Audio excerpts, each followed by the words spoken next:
À l'occasion du 50e anniversaire de la mission Apollo 11, dans le cadre de la Convention artistique et culturelle de Valérieux, la communauté de communes, le CCSTI et Planète Mars ont décidé de mettre à l'honneur la science et l'art, ici à l'Observatoire Hubert Reeves, sur la petite commune de Mars.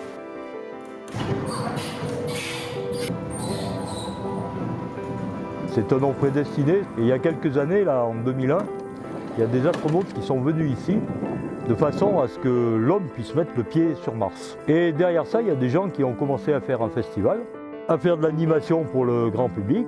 Et de fil en aiguille, ils se sont équipés avec ce magnifique instrument qui est une Ferrari pour observer.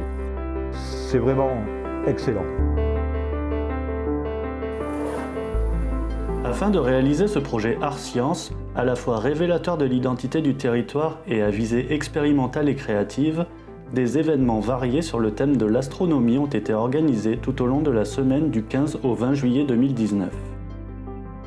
En fil rouge, le CCSTI, Centre de culture scientifique, technique et industrielle, a accueilli en résidence l'artiste Philippe Villas-Boas, recommandé par l'astrophysicien Michel Viseau, dans ce lieu de haute technologie.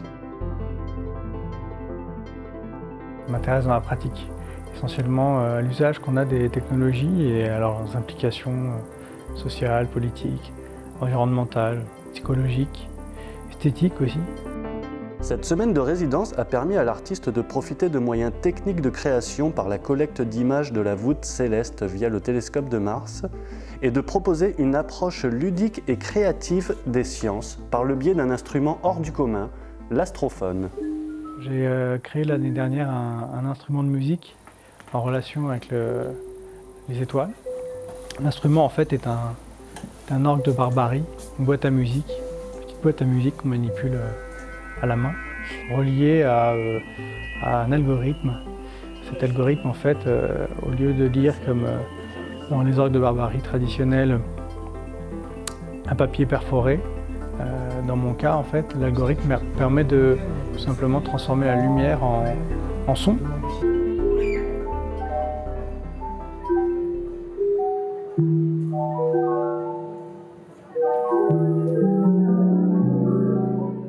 Les enfants du centre socio-culturel de Saint-Agrève ont ainsi pu bénéficier d'un atelier découverte de l'astrophone avec l'artiste, ainsi que d'un atelier astronomie animé par une médiatrice scientifique du CCSTI.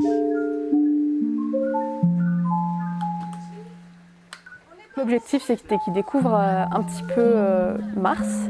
Donc au début, on a parlé des planètes du système solaire, avec ma super maquette. Et après, on est passé à la programmation des robots pour explorer Mars. Donc on s'est entraîné, et puis enfin, pour finir, on a escaladé le mont Olympe, qui est la plus grande montagne du système solaire. L'objectif second, c'est de les intéresser au système solaire, aux autres planètes, à la conquête spatiale, à la robotique. Et puis effectivement, eux, ils connaîtront peut-être les premiers pas de l'homme sur Mars. Donc qu'ils se préparent et qu'ils sachent que ça ne se fait pas du jour au lendemain, que ça se prépare, et peut-être faire naître des vocations.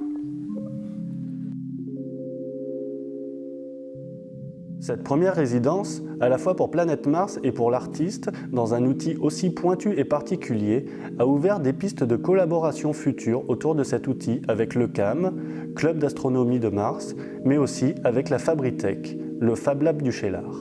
J'avais en tête l'idée de détourner le télescope pour observer ce qui nous observe, nous, aujourd'hui, c'est-à-dire les systèmes de télécommunication satellites. Du coup, ça m'intéressait symboliquement de retourner la chose et détourner l'usage de ce télescope-là vers ces objets qui sont pas très loin au-dessus de nos têtes. Et on a toute une série là qui sont en ligne. Ceux-là, c'est les géostationnaires en fait. Au final, ce que j'ai, c'est une trace de ces satellites. J'obtiens un trait parce que je fais une pause longue. Ce serait intéressant d'aller graver ces traces-là sur des surfaces qui s'approchent des matières qu'on utilise sur les satellites, des matières métalliques par exemple. Lors de cette semaine de résidence, une conférence sur la Lune, ouverte au tout public, a été animée par Sébastien Fontaine, là encore en présence de l'artiste. La face cachée, la fameuse face cachée de la Lune. Mon métier, c'est vraiment d'observer le ciel et surtout d'en parler, de parler des étoiles, des planètes, de la Lune, des astres de manière générale. Il y a 50 ans, des hommes ont marché sur la Lune, mais ce n'est pas le seul exploit. Je pense que la Lune, elle mérite qu'on la regarde plus souvent que cela. Elle est régulièrement visible au-dessus de l'horizon. On ne fait plus trop attention à sa présence et je pense qu'il y a des choses à redécouvrir.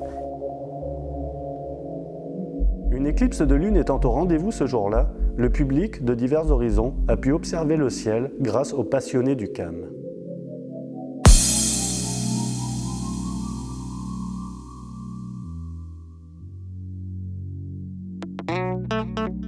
Cette semaine de résidence a abouti, pour le jour J de l'anniversaire du premier pas de l'homme sur la Lune, à un événement hors du commun, Clair de lune et nuit blanche, qui s'est déroulé le samedi 20 juillet de 20h30 jusqu'au lever du soleil.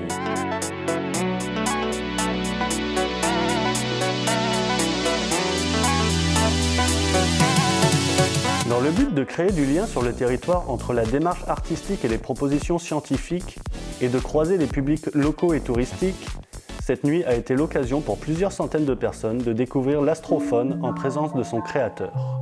L'astrophone, c'est une installation un peu méditative, interactive, alors musicale bien entendu, qui nous permet d'appréhender le monde dans lequel on est et de jouer en fait. C'est ça peut-être le mot-clé dans cette histoire, c'est que ça nous permet de jouer avec notre univers. Et ça a quelque chose de jubilatoire, je pense, et c'est ça que les gens ressentent en utilisant l'astrophone.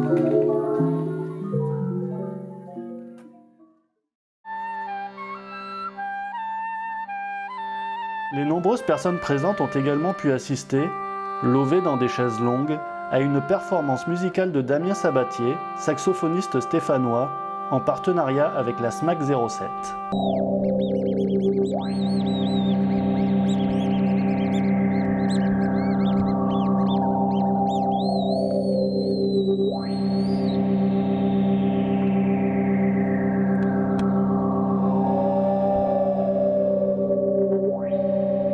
Lune, en notre mémoire, de tes belles amours, l'histoire t'embellira toujours. La médiathèque de Saint-Agrève a proposé des lectures lunaires et le CCSTI a animé un atelier de fusées à air et à eau pour les enfants.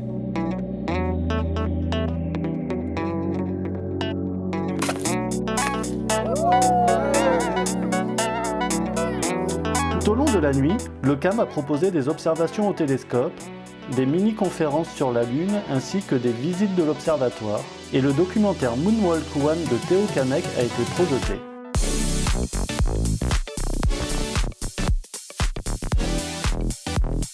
Ce panel très diversifié et complémentaire d'approches scientifiques et artistiques autour de la Lune a duré jusqu'au petit matin, où les plus téméraires se sont vus offrir le petit déjeuner.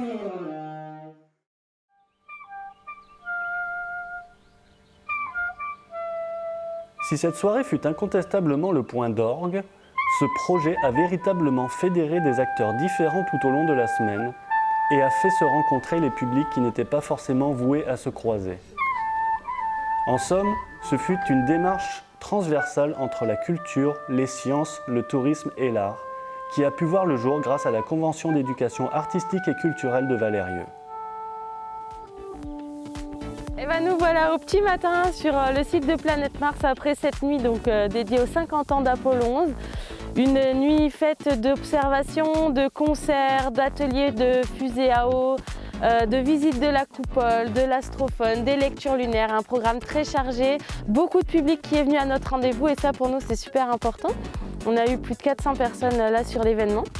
Et des gens qui sont venus tantôt pour la science, pour l'art et pour nous, voilà, ça permet vraiment de mixer tous ces publics et en ça c'est une belle réussite et on espère accueillir encore de nombreux visiteurs sur notre site de Planète Mars. Je trouve que l'initiative elle est très chouette parce que ça permet de vivre un truc pas loin de chez soi et pas du tout ordinaire. Puis là, petit déjeuner ce matin à 6h, c'est génial, on a passé une nuit très chouette, voilà. Moi ce qui m'a peut-être le plus ému, c'était de voir Saturne.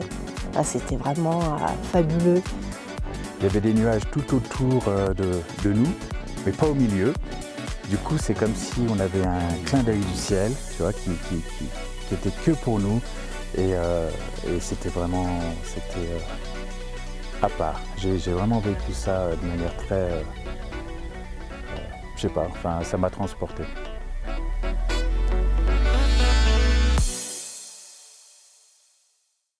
L'art est une chose qui nous permet de vivre. Tout le monde est au milieu de l'art, sans s'en apercevoir. La culture scientifique, la science en général, fait partie de notre quotidien. Ce qui est important, c'est de pouvoir mélanger la rationalité de la science et l'imaginaire de la culture et de l'art. Lorsqu'on a réussi à mettre en place ceci au niveau de la population, là aussi, quelque niveau que ce soit, mais notamment chez nous dans la ruralité, ça permet d'avoir une intelligence collective qui nous permet d'avoir une meilleure espérance parce que nous avons le cœur et l'esprit qui sont mélangés pour pouvoir partager entre nous.